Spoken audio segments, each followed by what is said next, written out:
lights are off and away they go. Extremely loose. He's managed to hold on and they get. He missed the complete. That is crazy As I stuff. said, Freitas is on the grass on the infield before. He slides through. He tags Richard Eck.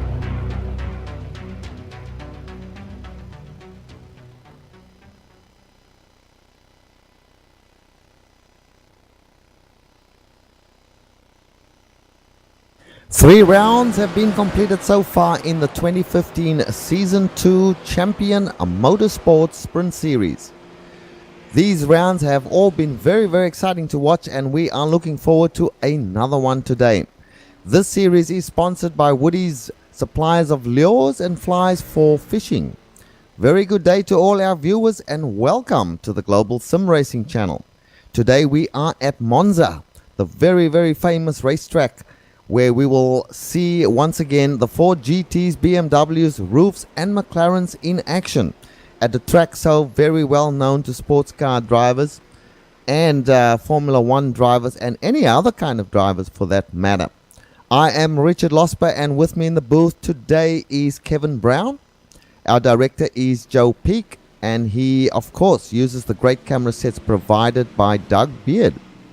Well, Kevin, good day to you. Monza, a track new to the iRacing service, but certainly not new to racing of any description. That's right, Richard. I imagine most of these drivers in Champion Motorsports have driven on Monza in some virtual form or another. So quickly, let's just hit the highlights since we're running a little short on time. Monza will be running the Grand Prix layout, the same as the F1 cars run. It's 3.6 miles long, or just a tick under 5.8 kilometers. Technically, it's 11 turns, but realistically, it's 3 chicanes and 3 corners. And we'll go into that in a little more detail in the lap guide we're about to show you now, Joe. Alright, we've got Kevin Brown in the GSRC Z4, so let's do a lap around Monza. Coming down to the Retifilia chicane, it's a huge braking zone, and with the draft, this means it'll be a great passing opportunity. But you really want to get it done before you're into the corner, because it's extremely tight and too wide usually doesn't end well. Expect a huge traffic jam here on lap 1. From there, we enter the gentle Curva Grande, which will be flat out in these GT3 cars. Just minimize your steering input, and once again, if you're close, the draft will start to take effect. Once you're out of the corner, drift back to the right and line the car up to get ready for the Della Roggia chicane. If you overshoot it, it's going to be bad news because of the sleeping policeman speed bumps scattered all over the runoff. Likewise, if you exit a little too hot, there's a big old gravel trap ready to ruin your speed. Precision will pay off here. Then it's a short burst to the first Lesmo. There's a fair bit of camber here, but it's deceiving because it's a late apex corner and easy to come in too shallow. Then there's not much time before the second Lesmo. This one is a quick flick, but also a critical spot to nail the exit. It's followed by a long, flat-out stretch where the guy behind will be eager to outgun you. Just a slight bend to the left, a dip below the old oval, and we're getting ready for the Ascari chicane. This one is very different from the previous two in that it's quite a bit faster and has 3 apexes to worry about. Once again, there's large inside curbs that will punish you if you get too greedy. As you come off the end, make sure to use as much of the runoff as you can, since it's all considered inbounds and there's a fair ways until the Parabolica. This is another possible place to set up a pass. But in these modern cars, this isn't a terribly slow corner. You've got to make sure you own the apex so you don't get chopped off by your opponent. Besides, a more clever driver might be looking to focus on getting a good run out of the corner, since the front stretch is much longer and offers a more definitive place to overtake. Let the car drift off to the left on this super wide straightaway and wave to the Tifosi as you complete your lap around Monza.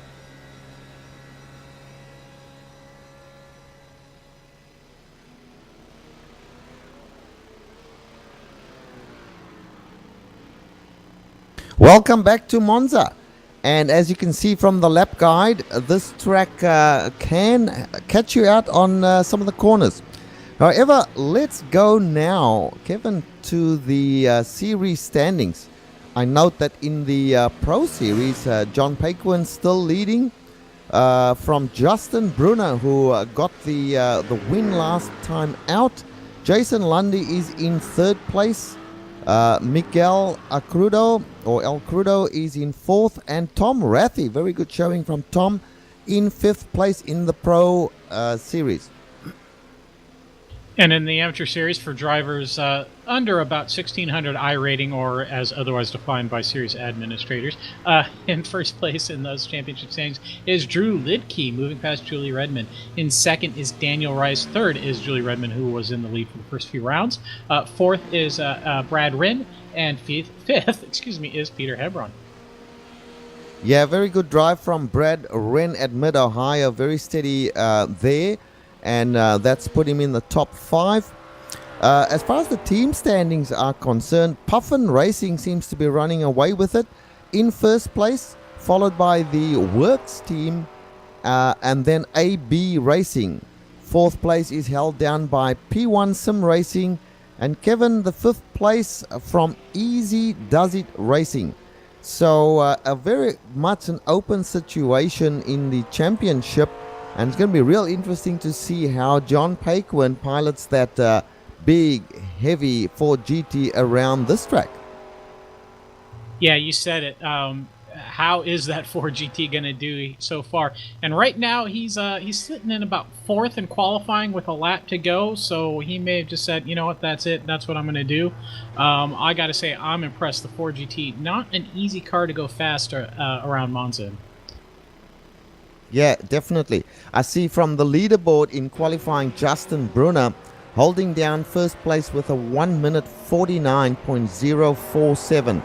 So that's pretty quick around here, and most of the top 5, top 6 around about the 149, with Julie Redmond right up there as well. So I'm looking forward to a very, very exciting race here from all of these guys. And it will take place in a not too distant future. We have about 28 seconds left in qualifying, and we'll be able to bring you the standings for qualifying very, very soon. Kevin, a quick word on these cars. The Ford GT obviously may struggle around here today. Well, before we get to that, I want to get to something that we always seem to forget about until just as the race starts, and that is the orange zone that is unique to Champion Motorsports. The orange zone is applicable for the first lap of the race, and it is a pass with extreme caution reminder. If you make a pass attempt in the orange zone and cause contact with another car, it will be viewed very poorly by administrators and marshals. And we should point out it's a long orange zone on this first lap here at Monza. It's all the way through the first chicane, through Curva Grande, through the second chicane, Delaroggio, and through both Lesmos. And it's not until you get onto the third straight, approaching Ascari, that you are allowed to pass willy-nilly. But yes, touching quickly on the cars, 4 different cars, all a little bit different. I expect the BMWs and the Roofs to handle a little more easily than the McLarens and the Fords, as neither one of those cars likes to go over curbs. And you really want to hit the curbs and the chicanes at this track. That's a key to a really, really fast lap here. Yes, indeed. And of course, that last turn can catch you out so easily, the Parabolica. You can go in there quite fast, as we watch Ryan Castledine doing that right now. And in fact, coming back onto the front straight, you can go pretty wide, but you got to be careful of a slowdown. If you go out too wide, you will get a slowdown. And Kevin, I expect a few slowdowns today. There are quite a few places where the track invites you to go really wide. Yeah, well, it's going to be interesting to see. I did a fair amount of testing here, and I never got a slowdown, so I don't know if that means that I'm really good or I was really slow. I guess that remains to be seen. I do imagine we will see a lot of drivers dropping wheels here and there, especially on the exits of the chicanes. Super easy to do in Delaroggio, and definitely easy to do through Ascari. Yeah, that first chicane particularly is very, very tough.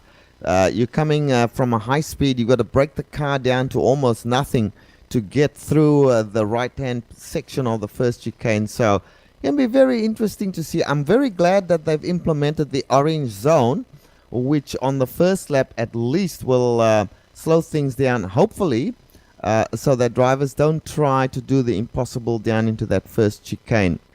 Well, we are just about, in fact, we can say we are done with qualifying now. They'll be gridding up very, very shortly. And of course, this is a rolling start, so we should see the pace car come out In fact, the pace car is on track now. So, Kevin, why don't we run through the order as per the qualifying? Absolutely. On pole position is the number 102 of Justin Brunner. Well done with a 149.047. Next to him will be Humberto Roca. In third, Miguel Alcrudo. Fourth is John Paquin. Fifth is Julie Redmond. Sixth, Victor Tanaka. Seventh, Drew Lidke. Eighth is Kevin Hennings. Ninth, Marco Calabi. And 10th is Tom Rauchi. Richard? Followed by Jason Lundy in 11th place. I don't think you'll be too happy about that one. Ryan Castelline is in 12th place. 13th is Tim Collier. 14th place is Anthony James. 15th place, Jared Lawson, who had a great drive in the last race. Darren Leslie brings up the 16th place. Robert Tarbox Jr. in 17th. Peter Hebron in 18th. Daniel Rice in 19th place, and David Sockrider in 20th as the pace car is getting ready to take off. In 21st is Troy Fagan, 22nd Warren McGarry, Alex Peterson in 23rd, 24th Jacques Richard, 25th is Rick Smith, and then we have a couple of non-qualifiers and one non-entry. Sonny Prince, John Addison did not post a qualifying time, though they did post practice times. I'm not sure if they've lined up. I don't see either one at the moment. And of course, one Richard Losper is not actually a race entrant tonight. That is correct. I apologize for having joined the session instead of joining as a spectator. We are looking at the pace car now. The field consists of 24 drivers on the track. There are 3 drivers that are not on track at the moment. Sonny Prince, you called it, Kevin. John Addison and, of course, Rick Smith have not, at this point in time, taken the track. Although I am seeing Rick Smith in the pit stall at the moment, so he might well start from the pits. We'll look out for that one. Now, the pace car is out on the track, and this is a short pace lap. They virtually go from about the third chicane straight into the parabolica, and then we start racing, Kevin. Indeed, and as we have to remember, and so do our viewers, so especially do the racers, is that orange zone, passing with extreme caution only until they have cleared the 2 Lesmos. Once they're through Lesmos, then it is chaos is allowed to reign, although we hope it's not chaotic and it's nice and orderly done, don't we? We certainly do. And the pace car is now coming up to the parabolica, the famous parabolica. I remember watching this in Formula 1 racing and thinking, wow, look at the speed these guys go through here. It is indeed, and that was being called by Murray Walker back in the day, Kevin, so that goes to show how far back I go. But here we are, Justin Brunner, Humberto Roca behind the pace car, coming out onto the straightaway now. The pace car has ducked off. It's Justin Brunner, my apologies. Has taken off. Who is that? Humberto is slow out of the blocks there, Kevin. The others are virtually gone.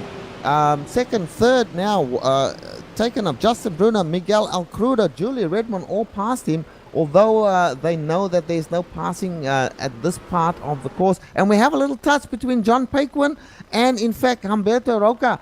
So that's not a good start to this race, Kevin.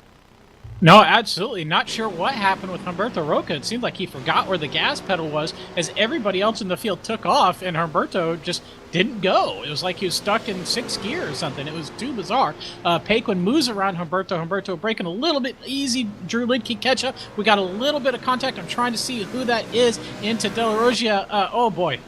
Ryan Castelline involved. Kevin Hennings involved as well. But both cars are back on track, and there's a 2 wide behind them, as well as it looks like Rathje up the inside of Calabi. Yeah, it's certainly a little bit of touch and push, I should say, from the drivers there. They all seem to be back on the track. I'm back at the front here where Justin Brunner, by the way, they should be just about ready to go racing in having passed through all the chicanes now. So it is no holds barred after this. We are with Justin Brunner, our leader at the moment. who has a handy lead. Miguel El Crudo sitting in second place. Now we see just further back Humberto Roca having a look on John Paquin there as they come into the Parabolica. He gives him another touch. Already they've had a touch on the first lap. Now they go into the second lap, and there was another touch there, but he is actually overtaken by Victor Tanaka, it looks like. So not a good start for Humberto at all, Kevin. In fact, a terrible start. Yeah, not the way Humberto wanted to see his first lap going, as we see Tanaka looking on the inside of Paquin under the first chicane, but that's smart. He was a little bit far behind, but Paquin nearly spins it, getting onto the power, gets loose. Tanaka's going to run on the outside, and That's it. Paquin, Paquin, Tanaka came together. I'm speechless at that one. Humberto Roca also got involved there, but he's managed to keep going without any damage. But I dare say John Paquin will head to the pit stall. Yes, he is already in the pits. He has obviously taking a tow at this point in time. Tanaka, where is Tanaka? Tanaka is still off, back on track now. No, he's still off track at this point in time, Tanaka. So he's in the pit stall as well. A couple of other guys. David Sockrider is off track at the moment, being passed by a number of drivers. So Paquin and Tanaka in the pits, getting some repairs done there. What a terrible start to this race. John Paquin obviously not comfortable here at all, Kevin. Yeah, I'm not sure what happened. He got loose. It looked like he was too aggressive on the throttle, coming out of the chicane, got a little bit loose, and he and Tanaka touched side by side. And after that, not sure what happened. For some reason, Paquin just kind of went left, as if I don't know, as if he had the steering wheel pointed directly to the left. He hit Tanaka, and boy, that was ugly. And now there is a significant gap between Julie Redmond in third and Ryan Castelline in fourth place, several seconds. So that really shakes up the podium right now. It's going to be tough for these guys further back to catch up and get a top three right now. Yes, indeed. And we just had Jacques Richards off track. He's back on track once again. Justin Brunner is leading this race at the moment. Miguel El Crudo is in second place, and Julie Redmond, terrific drive from Julie, in third place outright at the moment. Just to comment on that situation with John Paquin, I think after he got the little touch, he was kind of out of control there, Kevin, and trying to get the car back under control. He actually put the power down, in my opinion, a little bit too hard, and lost control of the car completely and spun it. And it's kind of summed up his race here today. He's still sitting in the pit stall along with Victor Tanaka, so they must have some significant repairs. We see a car off track there. That is Justin Brunner, our leader, off the track in the McLaren, and doesn't look like he sustained any damage. He's back on track again, but there goes the lead now to Miguel El Crudo, Kevin. My goodness, so looks like he just went too hot into the first Lesmo. He had run wide out of De La Roja, the second chicane, tried to carry too much speed into the first Lesmo, and spun it off into the gravel trap, just handing it over to Miguel El Crudo. Boy, you don't want to be at the front of this race right now. Well, he didn't sustain any damage. He was out in the kitty litter there, and certainly the car did spin, but he managed to catch it up. He is back on track and is currently in, let's see, he's about 5th place at the moment. Yeah, I can see that on our timing and scoring. Kevin Henning's just behind him there, so he's dropped a few places. Miguel El Crudo in front now, and Julie Redmond running now in 2nd place with Ryan Castelline in 3rd place. Drew Litke has taken up the 4th place at this point in time. So things have not quite settled down. I think these are very, very fast GT3 cars struggling a bit on this track as they all the leaders now go through the first chicane once again. I think it'll take them a little while to settle down.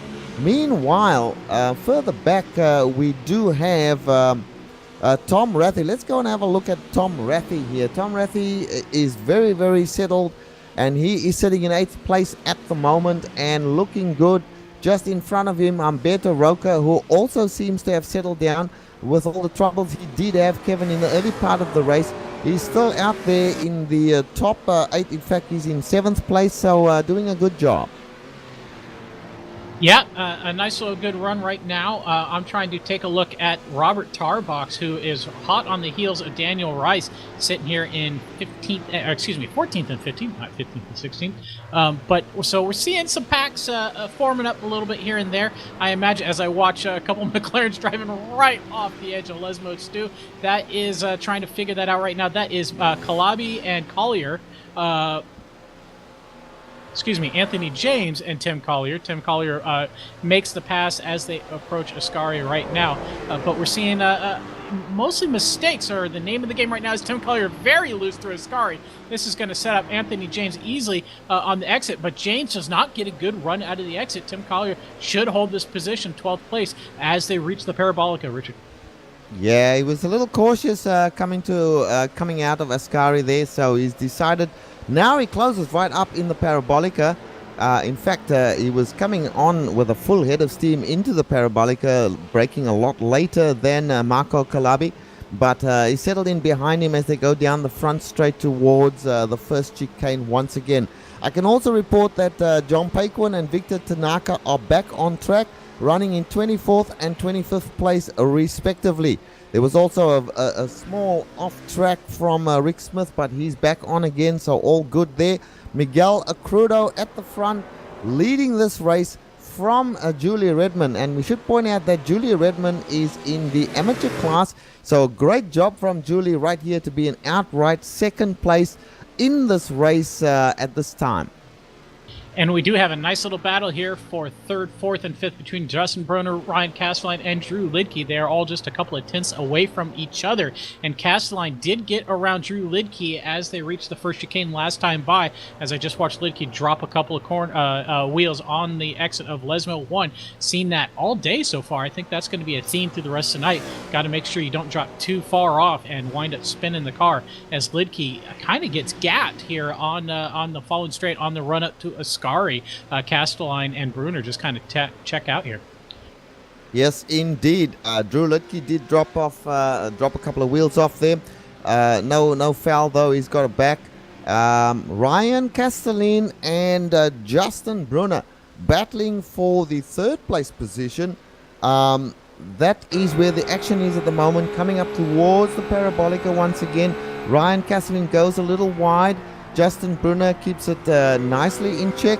There's a battle going on behind them. We are hearing, so let's have a look Jarrett at that. Lawson is getting passed by Tom Rathje on the exit of Parabolica. Lawson tucks in right up under Rathje, catches that a little bit of that draft, goes back to driver's left to try an outbreak, and look at that roof just driving right past the BMW. Also, Jason Lundy getting a huge draft off of Lawson as well. Everybody backs out. Lawson's going to take the lead into the first chicane. Lundy's going to pick it up from his teammate Rathje. Rathje dropping 2 spots in one straight. Yeah, this is a reminder about what happened in the last race. As I recall, both, Tom Rathje was chasing Jarrett Lawson, couldn't get a job done on him, eventually gave the spot to his teammate Jason Lundy to try and effect the pass. That didn't work either. So we're back at it again as they go through the second chicane. Tom Rathje being very, very cautious through there. We have a car in the pits. Rick Smith has decided that something must have happened to Rick Smith. I'll go and have a quick look at that. Oh, lots of damage on his car. He is in the pits. Back to the action here with Jason Lundy, who puts a wheel off there. Tom Rathje puts a wheel off as well. Hold on, that is Tim Collier. Looks like Collier. he got... Sorry, Go ahead. Tim Kevin. Collier got loose into the entry of turn 1. He had been having a good battle with Anthony Smith, dropped a wheel on the inside, and that snapped him off into the wall. Looks like his car's got a bit of a C shape in the middle, as far as I can tell, unless that's a trick of the light. He has rejoined the track as I'm seeing right now. Very slow. He's down to 21st at the moment. Yeah, Tom Collier. Oh, he hit the tire barrier pretty hard there. We're seeing it on the replay. However, you are quite correct. He has joined it. We'll see if he goes into the pits when they come around. But certainly, Rick Smith is in the pits at the moment. I don't know if we can go and find out what happened to him. Probably a little too late right now, but certainly he's got a lot of damage on his car and sitting in the pits right there at the moment. Well, let's get back to the action on track. We were about to talk about Jarrett Lawson, and behind him Kevin Hennings, Drew Litke involved there as well, and Humberto Roca all battling for what is the 5th position. Tom Rathy has dropped back. Anthony James I'm seeing dropping back very, very quickly. Something must have happened. He is off track at the moment.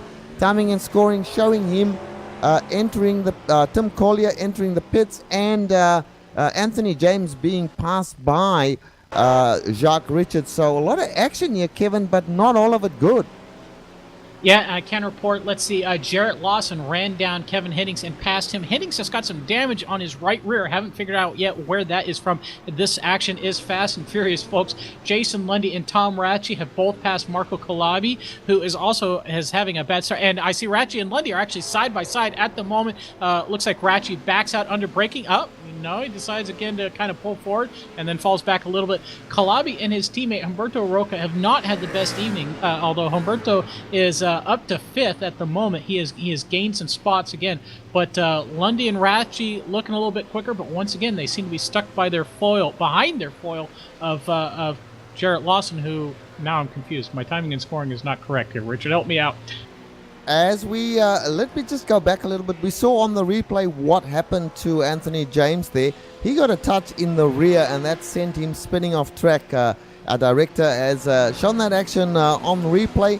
We're driving at the moment with Jarrett Lawson, so let's get on to Jarrett Lawson, who is in 7th place right now. He's being followed by Kevin Hennings a little way back, so Jarrett doesn't have a problem behind him. Drew Litke in front of him puts a wheel off there. Jarrett Lawson is targeting Drew Litke for the 6th place at this point in time, but he's got a little ways to catch up yet. And in front of them, Humberto Roca. So driving along with Jarrett Lawson, not too much action going on there. Let's go up to the front of the field. Joe, let's have a look at Miguel, who's coming up on a slower car. That might be Anthony James passing that slower car. Now Julie Redmond in 2nd place, and now I want to have a good look at Justin Brunner, who's coming up to the rear end here of Julie Redmond for the overall 2nd place position, Kevin. So this should be interesting. Justin being a little cautious at this point in time, but he is in a pro driver. He should in theory have the better of Julie, who is one of our amateur drivers. But she has shown that she has got everything it takes to possibly take an overall win at possibly this track, Kevin. For sure, and I got to say, point out that, or apologize, because I've been watching the battle for 12th through 17th. 12th is the car, Screw This Motorsports car of Robert Tarbox, and then closely behind him is Alex Peterson, David Sockrider, Daniel Rice, Troy Fagan, and Warren McGarry. All been fairly close. If we can get a nice wide shot on screen, you can see these 6 or 7 cars here, all in spitting distance, although Warren McGarry's dropped a little bit. So just one mistake from any of these guys, and they're going to be changing up orders very quickly. But it looks like Justin Brunner is hot on the heels of Julie Redmond, looking on the outside as they run down the braking zone into the first chicane. Looks like Julie's going to give that corner up, let Brunner have it. Yes, Justin Brunner just effected the pass on Julie Redmond, coming into the very, very first chicane. I can also report that Tim Collier has called it a day. He is out of the race, has a DNF for today. At least at this point in time, he is not showing as being in the simulation at all. So let's get back to Julie Redmond. We're driving along with Ryan Castelline at the moment, just behind Julie Redmond. Ryan is a pro driver as well. If he can manage to pass Julie, then he will have a go at Justin Brunner, who's up ahead of Julie there. So this is an interesting battle that we need. As we see a car off track, that is Rick Smith, who is having a really terrible day at the moment.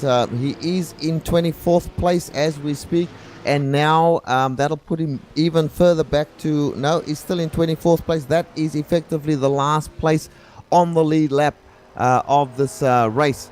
But getting back to the action with Justin Brunner, followed by Ryan Castellin, Julie Redmond still splitting them up at this point in time, but possibly going down to turn 1 as they come out of the when they do come out of the Parabolica. We should hopefully see Ryan Castellin pass Julie and then try and get to grips with Justin Brunner. But this has been Richard, I have a side-by-side through the Parabolica. Lundy and Hennings are side-by-side through the Parabolica. I don't think either one of them wanted to do that, and yet here we are. Lundy on the outside, Hennings on the inside. They managed to get through without ever coming close to each other, so well done there. Lundy's got a better run through the straight, looks like, but Hennings is going to have that inside braking zone, that preferred braking zone, if he can get that braking done nice and late. They're on the brakes simultaneously. Hennings a little better under braking. He's going to take it. Lundy outbrakes himself, can barely slow the car down to get around the corner. He checks up his teammate Tom Ratchey. Lundy's got it all over to do again. Yes, certainly the roof a little easier to get through that very, very tight chicane over the BMW, which just looks a lot heavier and probably is a lot heavier than the roof there. I see, looking as we see a pass there on Tom Rathy. Who was that? That passed Tom Rathy there. That was, who was that? Jason Lundy. Kalabi it was. Just shot by him through the chicane. And I'm sure that would have put Tom Rathy's heart right in his mouth as they go through the rest of the sequence now. Not what you want to see, a car come charging through straight over the curbs. Especially not a big, bright red one, that's for sure. And I can say that Kalabi has a little bit of damage on his front end now that's going to spoil his aerodynamic performance, which at this track is key. So that's going to be tough for him. He's probably going to need a partner to help out to stay in somebody's draft as much as possible. But yeah, it looks like Kalabi just kind of outbraked himself going into that chicane. We're having information. There's a battle with Humberto Roca on Julie Redmond. It looks like she's passing Julie Redmond. Or, well, he's trying to pass, attempting a pass on the outside here. Julie not giving up. She's got the inside line for the first chicane. Who will...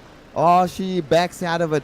Good work, Julie. Let these guys have it if they want it. You are easily leading, I believe, the amateur class at this point in time. So good job from Julie Redmond there. And she's driving a real smart race here, Kevin. I don't want to say she's easily leading the amateur class, because Drew Lidke, who's second in class, is only about 2 seconds behind her. He can see her very easily through his windshield. So this is not a long ways away. Julie can't really afford to give up a lot now. Well, that's correct. But at the moment, yes, indeed, leading the amateur class. Let the pros get on with it. We see Ryan Castellin having a really good run here today, and he has got Justin Brunner in his sights. Meanwhile, we are driving along with Ryan Castellin. Ryan Castellin, yes, he's got a run here on Justin Brunner, coming up to him as they go into Ascari, I believe it's called. I can't get my head around these Italian names here. I'll have to really study the track to get my head around these Italian names. But the action is Ryan Castellin on Justin Brunner for the second place. There's a little gap between them right now, Kevin, but I can see game on very, very shortly. Ryan's having a great run today. I gotta say, I've been back to this battle for 12th between Tarbox, Peterson, Sockrider, Rice, and Fagan. These drivers are all still pretty close to each other, although Fagan's probably the furthest out. David Sockrider and Daniel Rice. Sockrider in that yellow and black Ford GT, the P1 sim racing car. Daniel Rice in the familiar orange and blue of Puffin Racing. Very close coming into Ascari. Rice again very close, overcooks it into Parabolica, gets some big push. But it doesn't matter because Alex Peterson slowed through Parabolica as well. Sockrider's going to get a great draft coming out of Parabolica. This is where a great opportunity for a pass. If he can get that draft just a little bit more, he's going to have that braking zone as he pops out to the inside. He's going to look for it. Richard, they're not braking yet. There we go, finally. And he outbrakes himself. Oh, no. The action is furious there. Keep your eyes on that one, Kevin, and keep coming back to us. I can tell you that we've had a couple of retirements. Tim Collier, we know about. Rick Smith has joined the retirement list. And Darren Leslie, while you were calling that action, Darren Leslie had a big hit into the wall, and he's retired as well. Darren Leslie is a teammate of Julie Redmond, and he is out of the race as well. So back to that action that you are calling so ably, Kevin. Go at it. Well, not much to say. Sockrider has rejoined after that very slow run through all the extra buffer chicanes there in the runoff area. Fagan still trying to run down Daniel Rice, who's in the draw to Alex Peterson. I don't think he's close enough to make anything happen through Ascari, but if he's smart, he can get a run through Parabolica and into the first chicane right now. Looks like Tarbox has checked out a little bit. He's got about 1.8 seconds on track from Alex Peterson right now. So this five-way action has cooled off quite a bit, but still nice little battle between Peterson and Rice. Kevin. Anthony James off track once again coming through. I think that's Ascari. Gets it back on track. Did a full 360 there. Wow, guys are struggling on this track, Kevin. No doubt about it. Yeah, for sure. This is not the easiest of tracks. It's, it's only 3 corners, 3 chicanes, but no, it's not actually easy. As Daniel Rice gets a good run out of Parabolica, Alex Peterson gets a horrible run out of Parabolica. Peterson on the inside in that Rothman's blue and white roof. Daniel Rice in the orange and blue Gulf Oil colors livery, Puffin Racing BMW. Rice nearly drops a wheel, coming off later on the brakes, deeper on the brakes, very deep, misses the apex, gives Peterson some room, but gets the position. He's got 13 now to run down Tarbox. Yes, indeed, Daniel Rice, good job there. We saw on replay what happened to Anthony James. Beautiful pirouette. He should take up ballet dancing, I think, because that was just a beautiful pirouette, but he did get it back on track. He is still out there. I just want to quickly say that John Paquin and Victor Tanaka, who had that incident in the very early laps, I think might have been on lap 1 or at least on lap 2, are still running, but down in 21st and 22nd position, which is effectively the last position on track at the moment. So, Kevin, one thing we haven't spoken about is pit stops. All of the drivers still have to effect a pit stop. So we should be getting close to that window right now. Yeah, that window's about the 30 to 40 minute range. It depends a little bit on each track, each car. So we're about 5 minutes, I think, from that pit window opening up. And we'll see what kind of strategies these drivers want to employ. We have seen that at some tracks it seemed that taking fresh tires was the way to go, and some tracks not taking fresh tires was the way to go. I have no idea how these guys are going to play it, although the way we have seen some cars slipping and sliding, you might think that they might want some fresh tires, huh? Yeah. We saw in the last race John Paquin not take any tires. I don't think he is a factor in this race, unfortunately. It'll be interesting to see what the front runners do. Miguel El Crudo, of course, leading this race. He's been doing such a great job that we have not even had him on screen at all. Let's have a look at the leader of our race, Miguel El Crudo, in the BMW there, doing a good job. Certainly leading here by at least 2 seconds from Justin Brunner. Actually, I want to say, Kevin, that gap has closed a little bit. It was 4.5 seconds not that long ago. If you want to talk about a close gap, right now the gap between Jarrett Lawson and Julie Redmond is effectively nil, as Lawson's looking on the inside of Redmond, under braking for Ascari. Lawson very deep. Redmond once again just kind of letting the passing driver go by. So Lawson setting sail now, coming out of Ascari. Redmond now has about a half second over the black and orange McLaren of Drew Lidke as they run down to Parabolica. But Julie Redmond has tucked up tight underneath the tail of Jarrett Lawson, getting a nice little draft. She's a little bit early on the brakes for Parabolica. Smart move. Don't run into that car in front of you. Although she misses her apex a little bit. She's late to power, but she's kind of doing an over-under. Square that car off. Get on the power as soon as you can after a mistake like that. That's well done. but doesn't have that great draft that she had before on the previous straight. Lidke now has a pretty okay draft on Redmond, going to be able to catch her very well as they go past the car of Rick Smith, I believe that is, leaving pit lane as they come up to the braking zone here for the first corner. Redmond very stout, but Lidke gains a lot of ground under braking, Richard.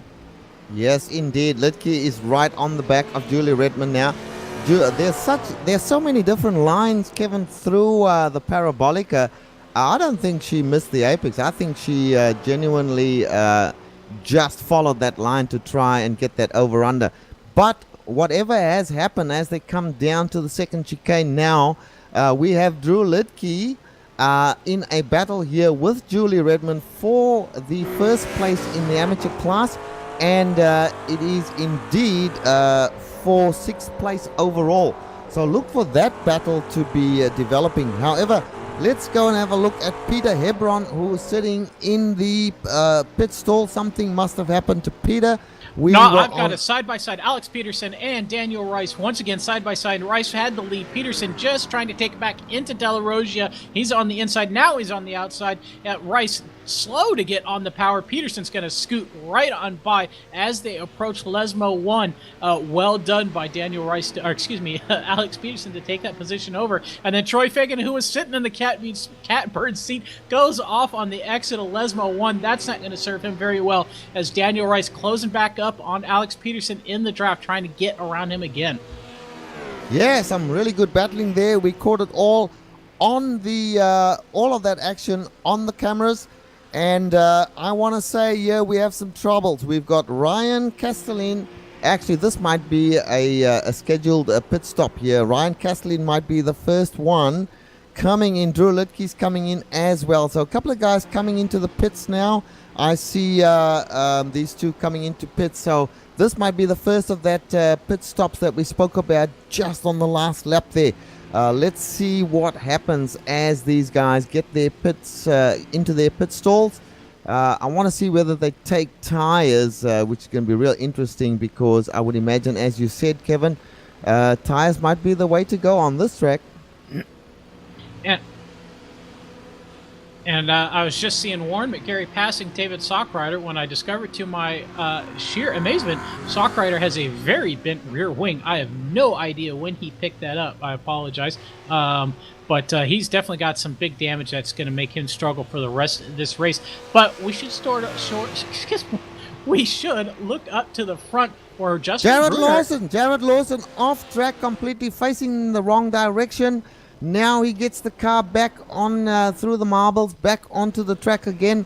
He is, or was at that point in time, in 6th place. Lost multiple positions there. Kevin Hennings, Jason Lundy, all through on him. So at least a couple of positions lost as he will have to do his battling all over again. Mind you, he's back on the track now off Kevin Hennings. He's on his outside looking to get that position back.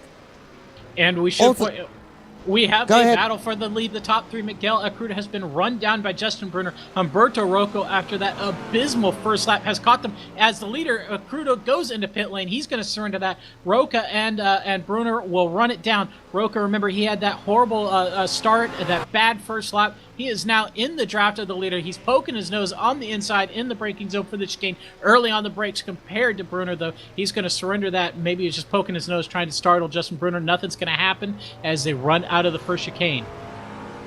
Yes, indeed, Miguel Agrudo in the pits. Julie Redmond has also decided to pit.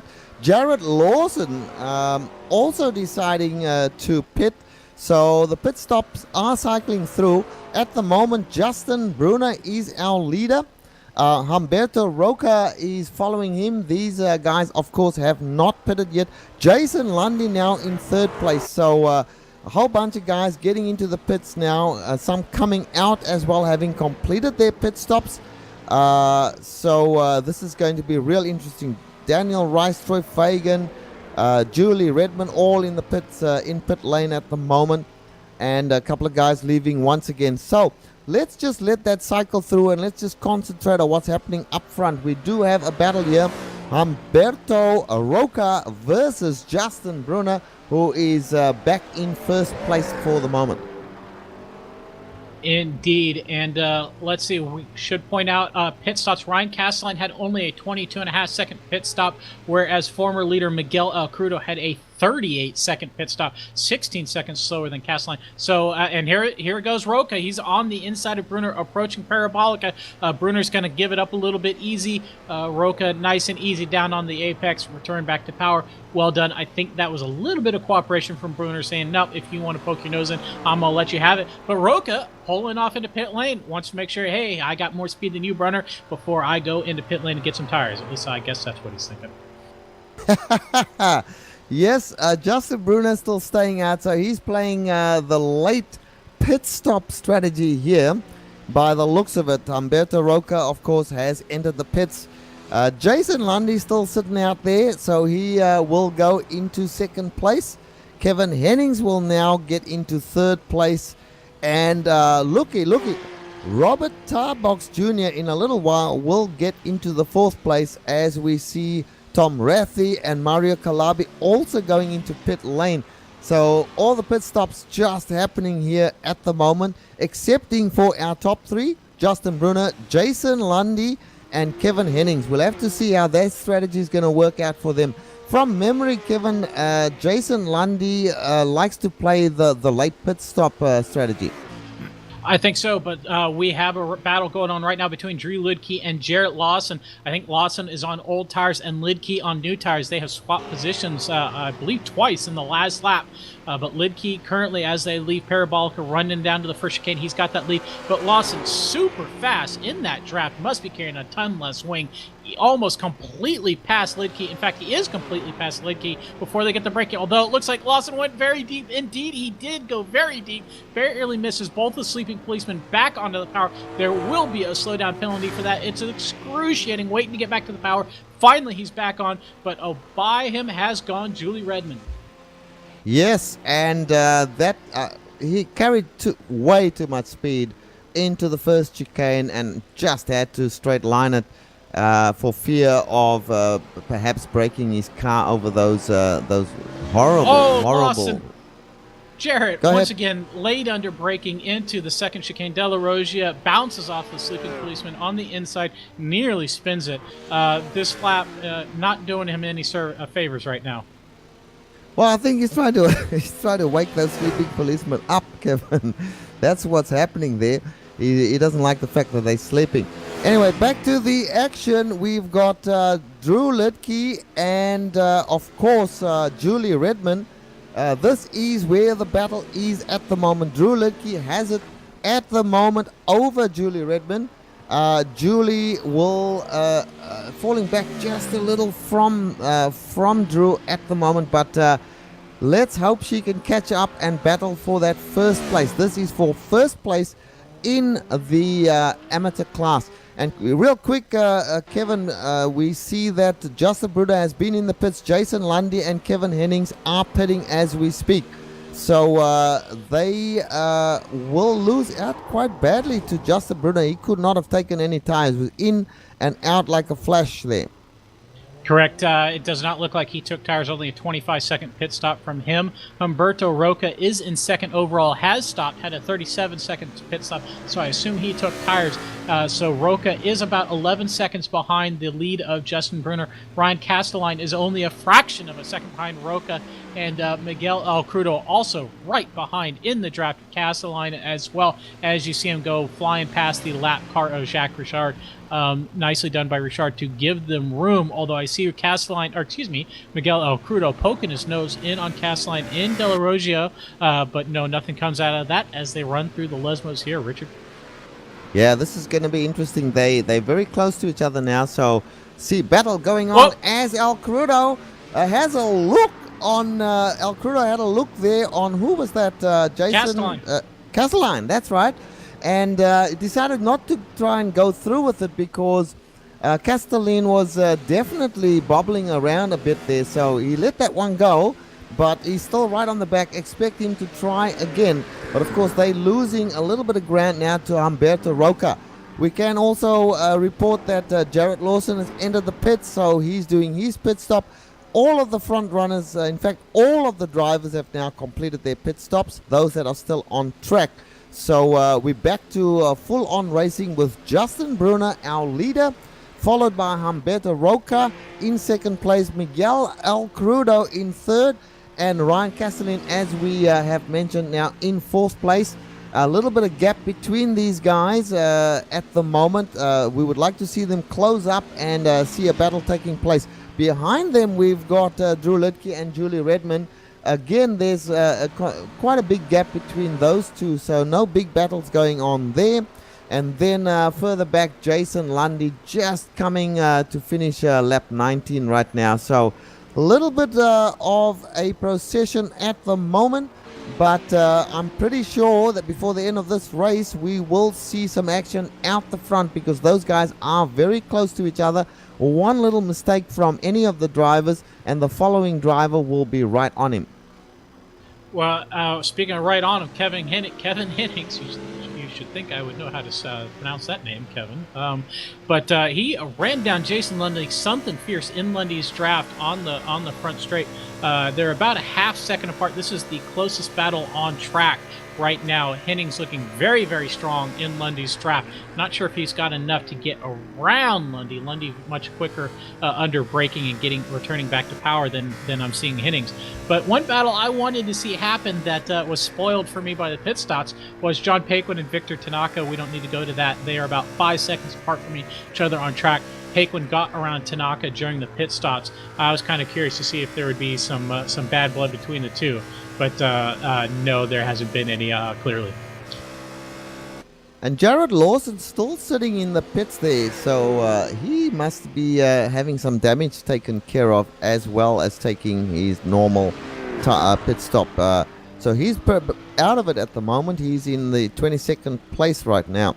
Let's get back to the action up front there. Let me see. I'll start with Julie Redmond in 6th place. Going forward, Drew Lidke in 5th place, quite a ways ahead. Ryan Castelline in 4th place. No battles at the moment to talk of, Kevin. No, that closest one is the Lundy-Hennings battle. I will point out that Marco Calabi got 12th from Daniel Rice after Daniel Rice got loose on the exit of one of the chicanes. I've already forgotten. Oh, Della Rogia, the second chicane. Daniel Rice a little too early to power, and had to spend some time trying to get the car pointed in the right direction. Calabi was able to easily drive by. But still, this Lundy-Hennings battle, again, Hennings very, very fast in Lundy's draft on the straightaway, but Lundy much better under braking and returning to power. So Hennings not really able to do anything about it. But as we said, that is the closest battle on track, only half a second apart. So we will get to any close battles we see, but this right now is all the action, as Hennings very, very late under brakes this time into the second chicane. I thought he might collect Lundy, but no, that was all okay right there. Yes, indeed. So this is the only battle. I've been right through the field from the beginning, and there are gaps, sizable gaps between most of the drivers at this point in time. So we'll keep an eye on Kevin Hennings versus Jason Lundy. We are seeing a Marco Calabi at the moment. Director is showing us Marco Calabi on Daniel Rice by the looks of it in front of him. So there's another battle developing here. Whoa, Calabi out on the marbles a little bit there. No big deal. And now trying to close up, does close up on Rice at the moment. In fact, goes to the outside to try and effect a pass. He might get this one done. In fact, he does. Daniel Rice gives up that position, I would imagine, as they come now into the third chicane. No, he's got it done. So let's call that one done. Well, let's not, because last time by, Calabi was leading Daniel Rice, but Calabi cut the first chicane, got that slowdown penalty, and that's what allowed Rice to get by. But Hennings around Lundy, he gets that draft well done out of Parabolica this time. Easily past Lundy, under braking. He's going to slow it down. Lundy's going to try to get that over-under, get a better exit. He might have enough on the exit there. That's going to be close. He needs to stay in that draft as well as he can and have a chance to outbrake into Della Rogia. Looks like it's a good shot here, Richard. What do you think? Yeah, he had a pretty good exit there, but I have to say that roof is quite nimble through these chicanes. The heavier car has to slow down a bit more, but then of course this track has a lot of areas where you can put the power of the BMW down. A beautiful turn in there from Lundy. Yeah, he hasn't got it done, and I don't think he's going to make it. Kevin Henning's going to make it easy for him at all. But this is a battle going on track. Now they're on that long straightaway, heading down towards the Ascari chicane, and let's hope that everyone gets through nice and clean here. Oh, they've got it done beautifully. So now they come to the Parabolica, which is quite tight, and it just keeps on turning. Here we have Jason Lundy on the rear end of Kevin Hennings. Kevin Hennings just holding his line. They're going to the outside now, the turn in. I think that in fact Hennings will get a better exit here. Lundy struggling to keep it on the black stuff, and does so. And now he's got to run. Now he might get the position back. Oh boy, Richard, while you were calling all that action, I had a three-way battle that has petered out in grand fashion. You should break in, Kevin. You had a good battle. Marco Calabi passes Alex Peterson. Daniel Rice also passes Alex Peterson, and then Daniel Rice went mowing for weeds off in the gravel trap through Ascari, but rejoins back in front of in front of Alex Peterson, who had slowed up a little bit. But definitely this battle between Hennings and Lundy much more interesting. Although now I see Drew Lidke only about 3/4 of a second behind Ryan Castelline, so I'm not sure how that gap all of a sudden closed up as well. Yeah, they are closing up. I mean, we are on lap 23. There's only, there's 17 minutes remaining in this race. So I dare say that we're getting towards the last quarter of the race, and people are getting anxious to make up positions, or through their anxiety making little mistakes. The tires can't be that great, even though they've done their pit stops and taken fresh tires. Some haven't, and are struggling on really old tires at the moment. So let's get back to that Hennings-Lundy battle. It has not abated. They're still very close, but it does look as if Kevin Hennings has the better of Jason Lundy. The only area where Jason has a reasonable chance of trying to effect a pass, Kevin, is right where they are coming up to now, which is coming out of the Parabolica onto the front straight. You can see he closes up. He gets a really nice exit here, but Kevin Hennings is onto him. Kevin Hennings had just as good an exit, and so he's not going to get anything done here. So that is kind of petered out a little bit. Let's get back to the battle you were talking about between Lidke and Castelline. Has that developed any further?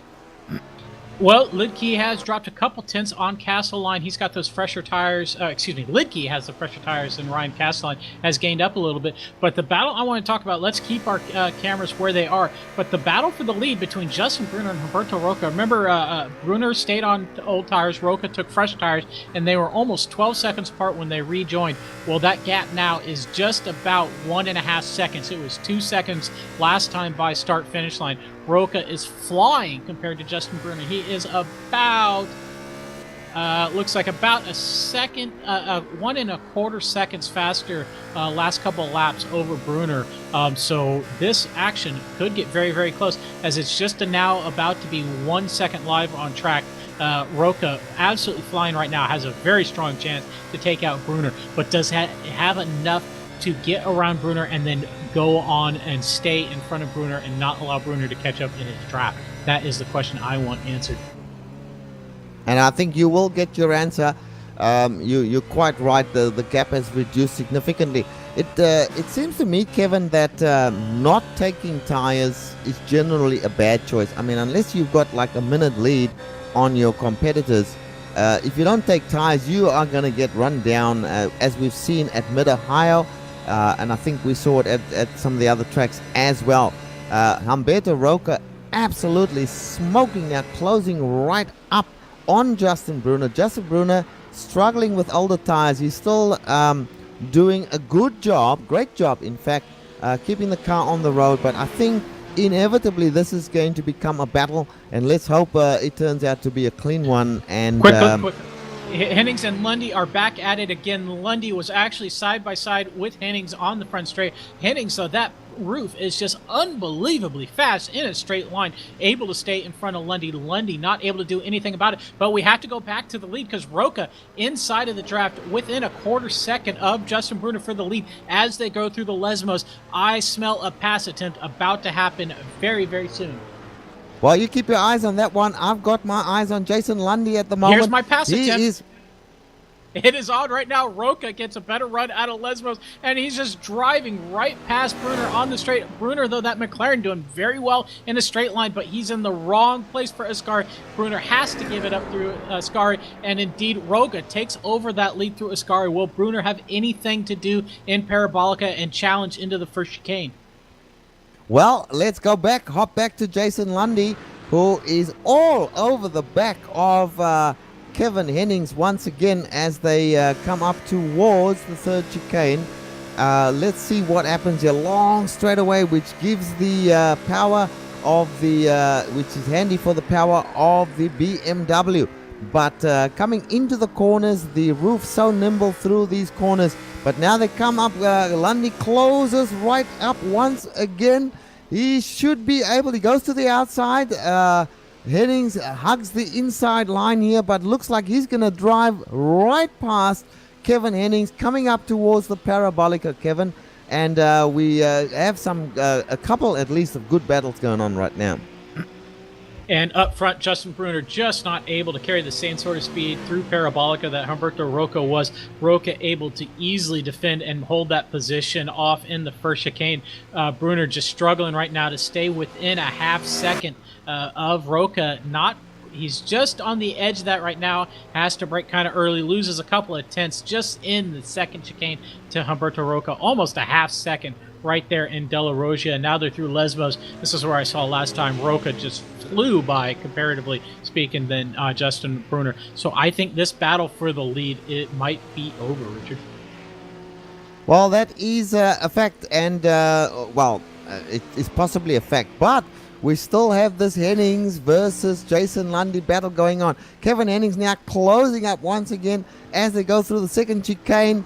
Then you see Jason Lundy put the power down of the big BMW and pull away just a little bit. So fascinating to watch the strengths of these cars in the different parts of the track here, Kevin. It's really shown up on this track.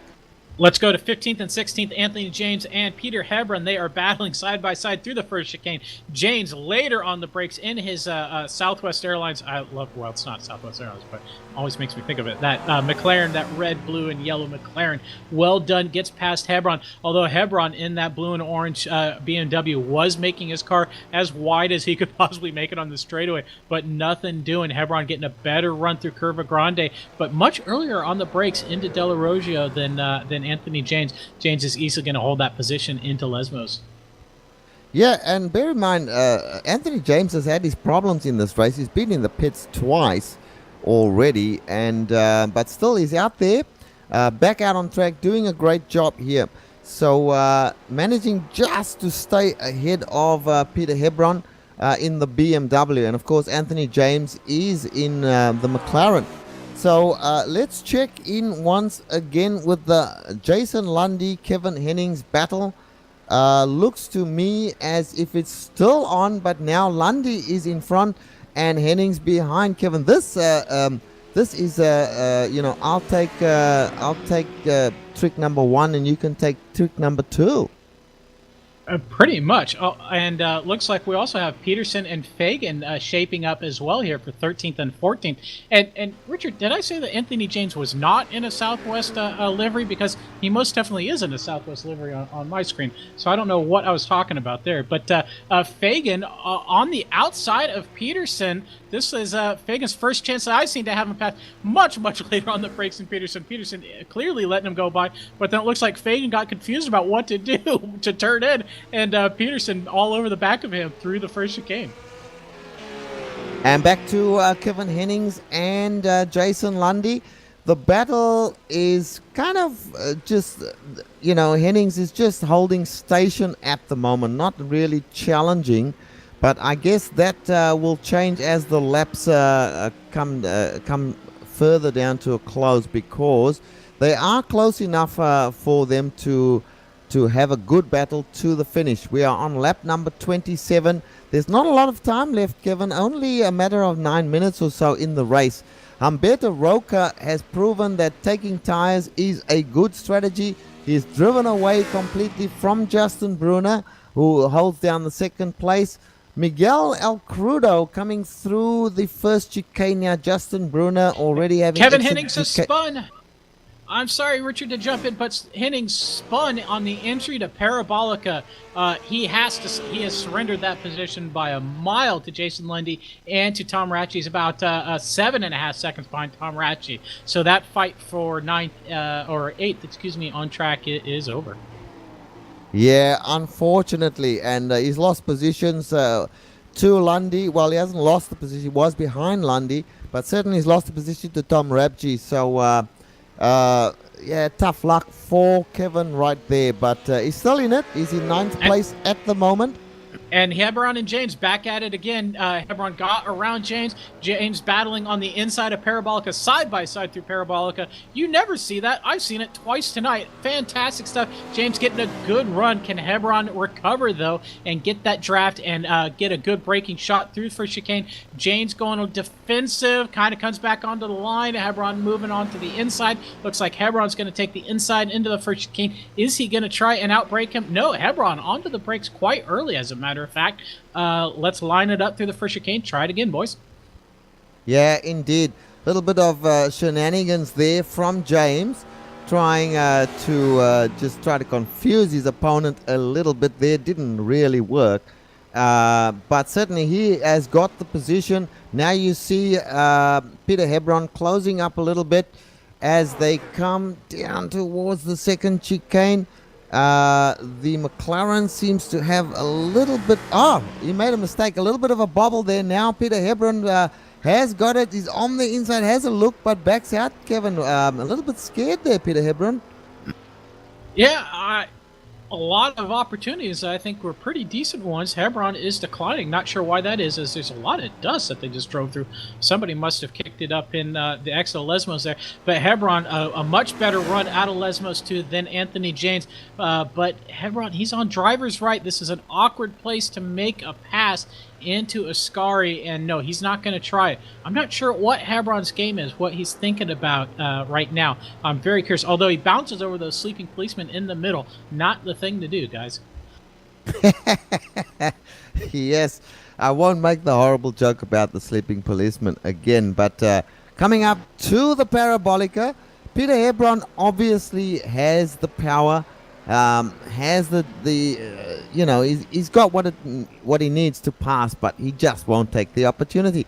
I think he's looking for a clear cut, I can drive right past Anthony James kind of opportunity. That's not going to happen. Anthony James is saying, come and catch me if you can, and I will play a few tricks on you. I'll go to the left, I'll go to the right.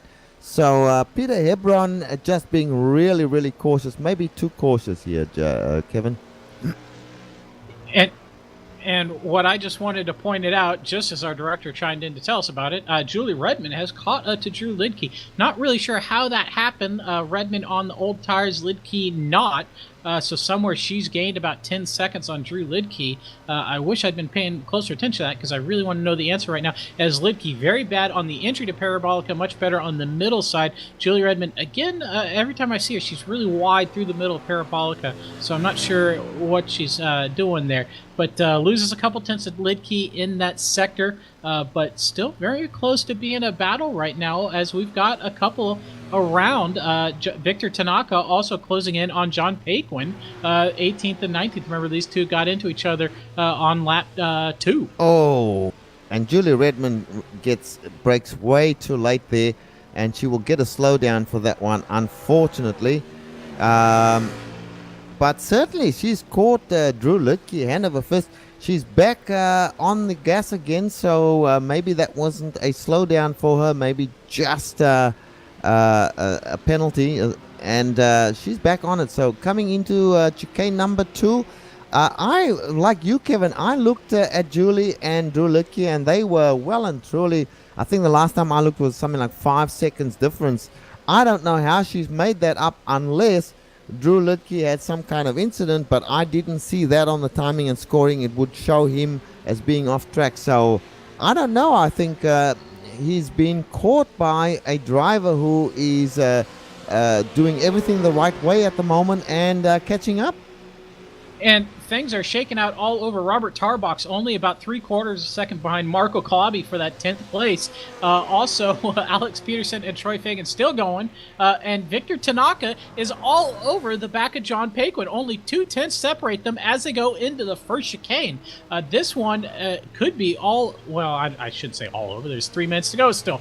But this is a good little battle. Tanaka gained about 5 seconds over John Paquin since the pit stops for fuel. Tanaka is very fast, very aggressive right now. You should have seen the move he put on Warren McGarry to get past him a few corners ago. But Tanaka very fast coming up to De La Rocha. But no, he surrenders the position early. Doesn't want to take it here. And he gets loose. He spins. Yep. You go ahead, Kevin. I almost took your thunder when I was going to say he's spinning. He's back on track. Go ahead. Commentator's curse strikes again. Well, he had it. All he had to do was keep the car on the track, but now he's lost a lot of seconds to John Paquin. In fact, Warren McGarry has passed him again. So, that was for 17th and 18th place at this point. John Paquin has limped into 17th place. I say limped because he did have a fair amount of damage that had to be fixed really early in the race, which put him in last place effectively at that time. But he's back in it, into 17th place. Every place counts for the point now, bearing in mind that he's leading this championship. Well, let's go back to Justin Brunner and Umberto Roca. Umberto Roca leading easily from Justin Brunner. Mikel Agrudo, has he made up any time? No. Ryan Castellin, the front 4 are spaced so widely apart. I reckon this is the way they will finish, Kevin.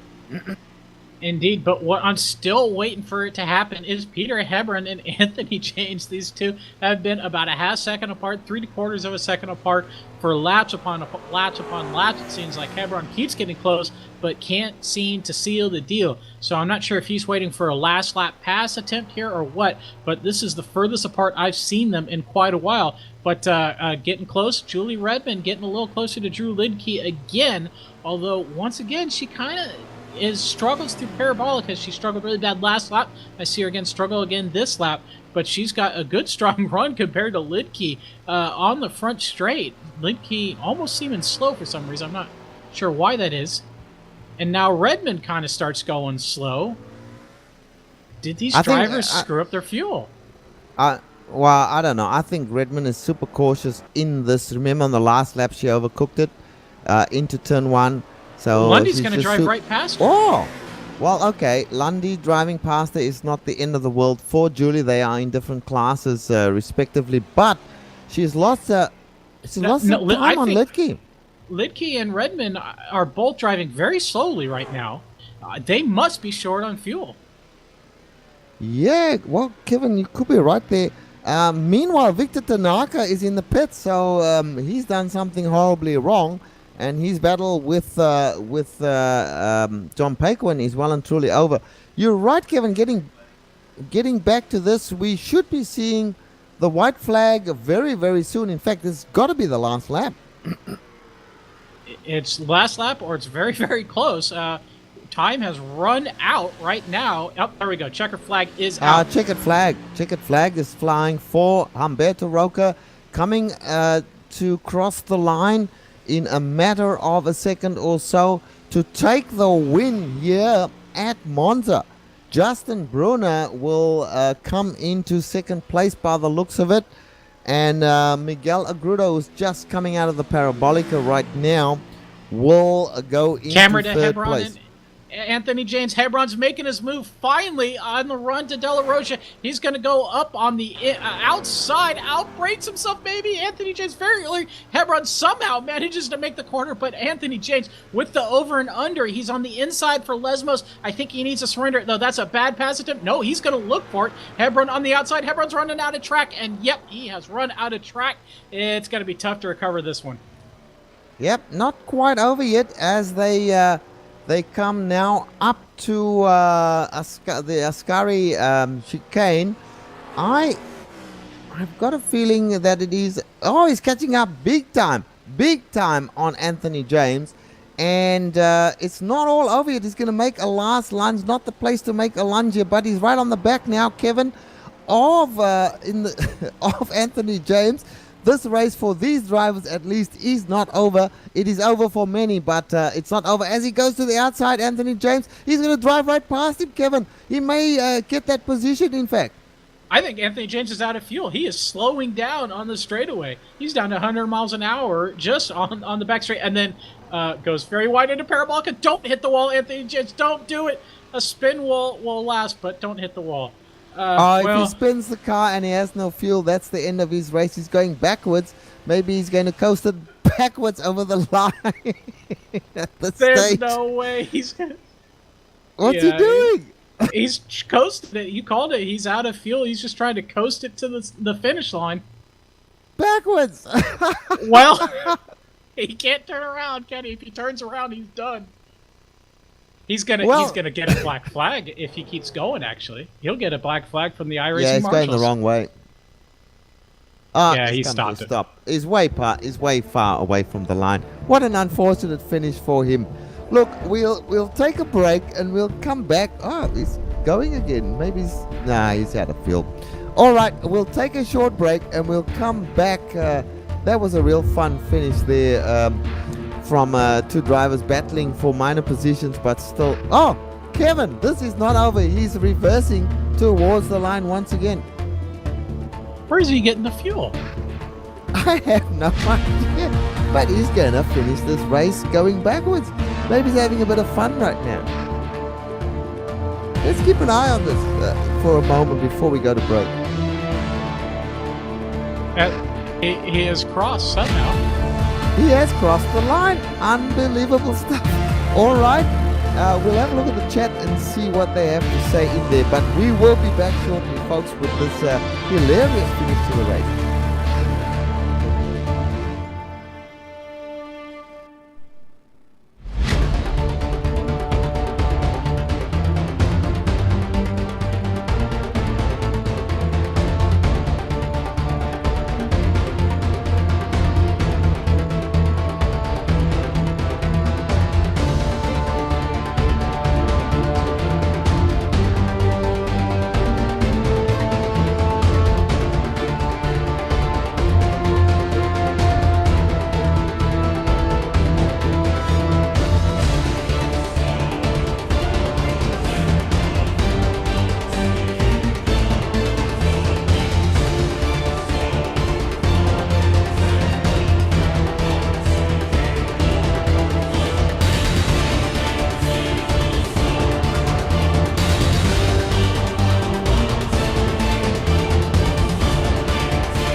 Welcome back, folks, to what was a hilarious finish to this race.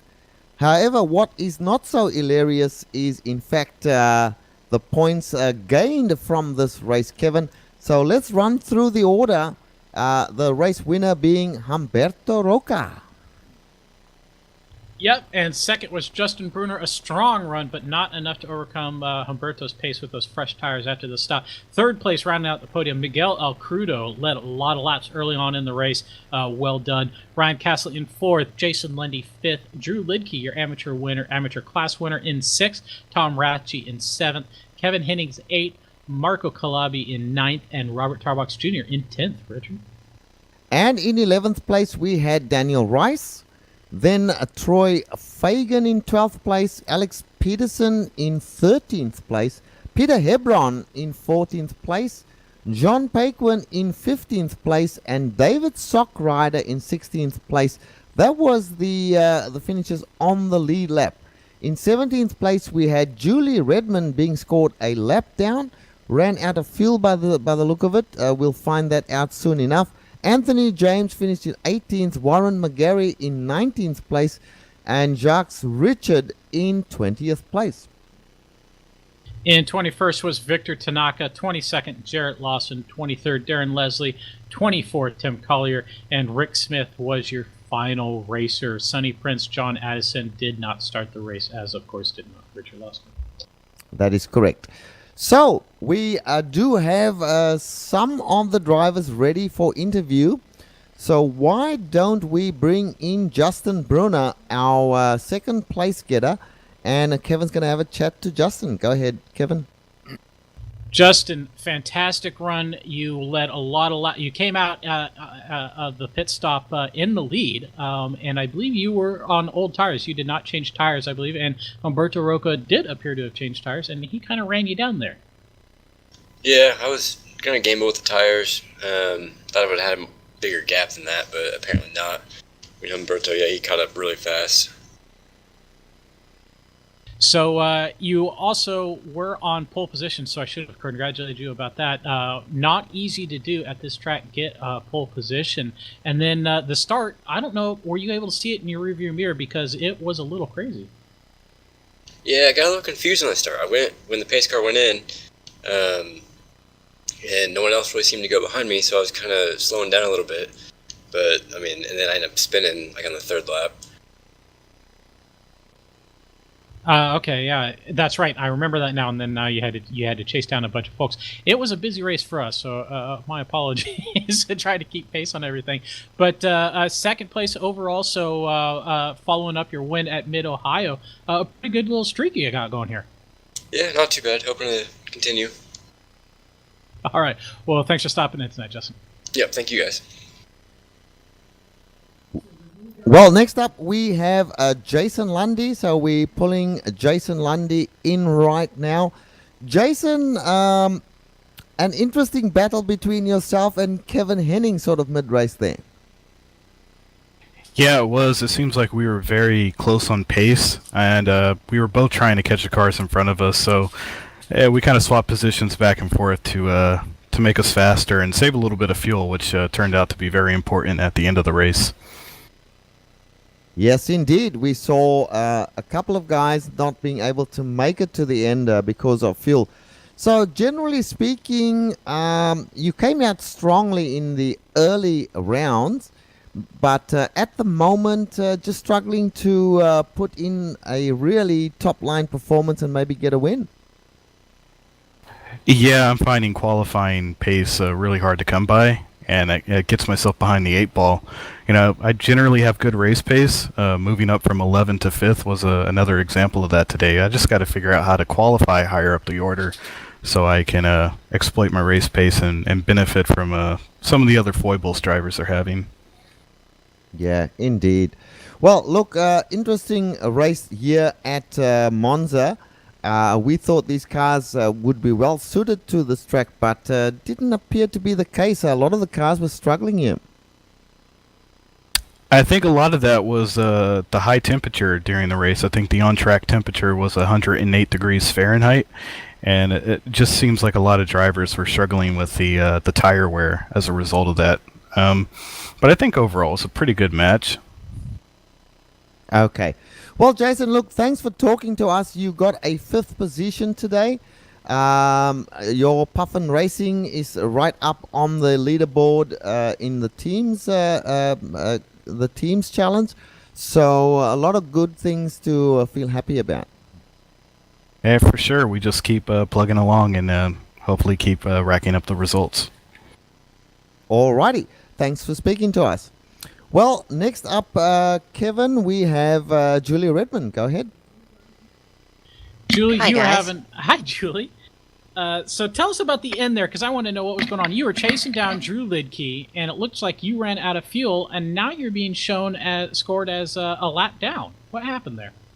Yeah, that's not good. I just noticed the results. I'm first one a lap down. I guess I miscalculated by just a half gallon.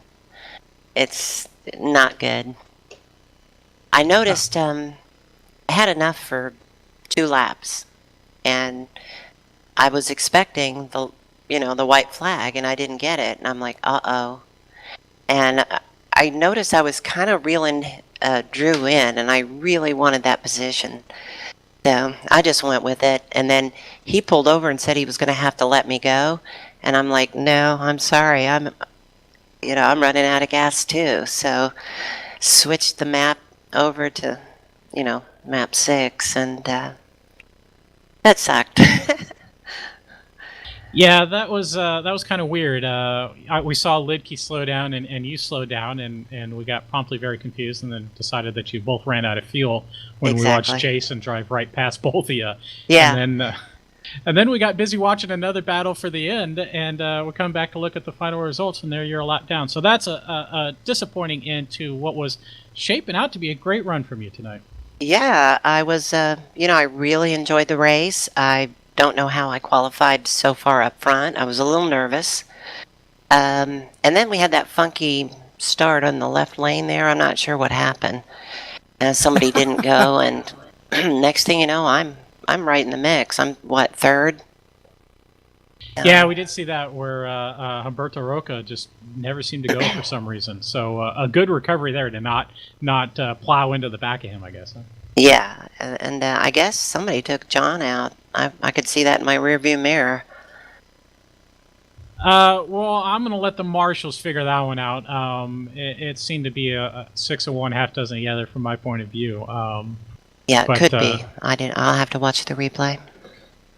But, well, thanks for coming in tonight. Kind of wish we had gotten to see a last lap battle between you and Drew, and I'm sure you felt the same way. I did. Hey, could I give a shout out? Go for it. Mom, hey, she watches all my races. Just wanted to say hi. Well, hello, Mama Redmond. Thanks for watching. We appreciate it. Thanks for coming in tonight, Julie. All right, thanks. Alrighty. Well, we've got Ryan Castelline, our 4th place getter. Let's bring him in. Ryan, good 4th place today. Some pretty exciting racing from you and other drivers around you early on. A solid one today. Yeah, thank you. It was a pretty good start, and I looked like I was going to finish pretty good, and made a little mistake on fuel there like everyone else. I had to run engine map 2 and got 4th, but yeah, it was pretty fun. Yeah, well, look, we're asking all the drivers. It seemed as if these cars should be very suited to this track. But we did see a whole bunch of the guys struggling, particularly guys like John Paquin with the big heavy car early on. And also some of the BMWs really struggling to get around here. So from your point of view, how was it? To be honest with you, I think most of the issues were to do more with setup more than anything else, and the temperatures that we were seeing at the track. Because we haven't really run any official races here yet, and with all the changes on the car going about 2 weeks ago, setups have changed a lot. It was a little bit more difficult to drive than I expected. But to be honest, the only part of the track that was really hard is the 2 double rights after the second chicane. That was really the only part that was giving me trouble, and it wasn't like an instability issue. It was just more of a speed issue, to be honest. Right. Okay, it's interesting to get the insights from the drivers who were actually out on track on the different cars. So we congratulate you on a really good fourth position here on a tough day of racing, but this will help your point standings, no doubt. Yeah, yes it will. I think I'm sitting like 6th or 7th now, I believe, something like that. All right. Well, Ryan, thanks for speaking with us. Do you want to have a shout out to anyone? Shout out to Justin Bruner for finishing first last week or 2 weeks ago, and second this week. All right. Thank you very much. All righty. We have one last one to speak with, and Kevin will be talking to Kevin. Mr. Hennings, I saw you on my screen a lot, and now I can't remember a single one of the cars you were dicing with, because you had a busy night, and it's all kind of gone by me here. Yeah, after the chaos Jason in Lundy. the first part of the race, it was Jason Lundy. I actually just got in behind him, and he poked the hole for me pretty much most of the race. I tried to follow him, and I think I lost it there in the second stint, so I kind of lost pace with him. Well, we saw one of the late stories here was, or one of the stories was late in the race, drivers struggling with tire wear. That didn't seem to be much of a problem for you, but you were super, super fast in a straight line. Well, maybe it was a problem because you were super fast in a straight line, and then it seemed like you were struggling with the braking and the turn-in and the chicanes. Is that a fair assessment? Yeah, there's certain parts of this track I don't know, I just couldn't get it down. And once the fuel starts dropping off the car, I don't know, it just didn't really affected my car in a negative way. I just really couldn't get through there. Well, an 8th place at a tough track in a race where a lot of really fast folks saw a lot of significant trouble. You can't be too displeased with this one. Oh, definitely. I mean, I'm happy about it. You know, it's been a struggle pretty much all season long here in the sprint series. It's nice to finish, on the podium for the amateur side at least and get a top 10 overall. But I feel really bad for Julie because she ran out of gas there at the end. Yeah, that was going to be my follow-up question. Was when did you notice that? When did you realize that you were going to pass Julie and get that second place from her? Well, Julie and Drew were actually talking about the fuel a couple of laps to go, and I was just hoping maybe one of the two would have some issues. And coming around the last turn there, I heard her just kind of it's like, oh, I'm out. I was like, oh, I really felt bad. You don't want to pass somebody like that, but Well, you take them as they come, I guess. Well, thanks for coming in tonight, Kev. I appreciate it. You guys are doing a great job. Well, thank you very much. All right, back to you, Richard.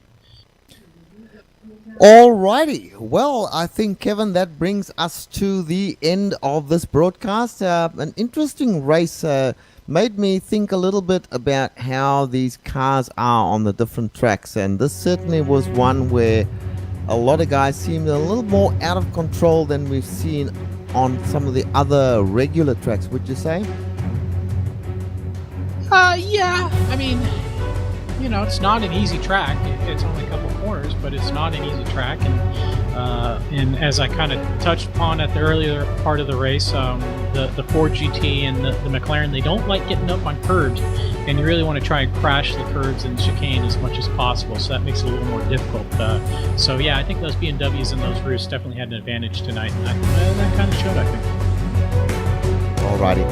Well, we come to the point in our broadcast where we unfortunately have to leave you. We absolutely love doing this, I have to say, but all good things must come to an end. So, having said that, let us give a big thank you to Woody's Lures for sponsoring this series. Woody's supplies lures and flies for fishing, and we also thank the organizers of the series for their very hard work in managing this series, and of course the other series that they have running in the racing, the Champion Motorsports racing series. We also thank iRacing.com. We thank XSplit, Twitch TV, Audio Technica, Behringer, and Ava Media as well for providing the software and the hardware that we use for all our broadcasts. Thanks to the broadcast team today. Kevin, good call, good directing. Joe, thank you very much. If you want to know more about us, the Global Sim Racing Channel, our website is at www.globalsimracingchannel.com. Go there and you will find our full broadcast schedule along with archived races and race highlights as well. We are also on Facebook at facebook.com/Global Sim Racing Channel. You can also find us on Twitter. Our handle is at GSR Channel. Very special thank you goes out to Eric Echo, who provides us with some great music. You can find it not only here on GSRC, but in TV commercials, movie trailers, iTunes, and Spotify.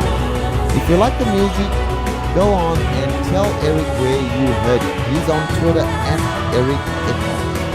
Hopefully you, during the breaks, you've been looking at the upcoming broadcasts that we have. There are plenty of them. We won't run through all of them yet again for you. Hopefully you've seen what is upcoming. There will be a lot of racing over this coming weekend, we can tell you. So thanks for watching. And as we say at the end of each of our broadcasts, drive clean, drive hard, and we will see you on track.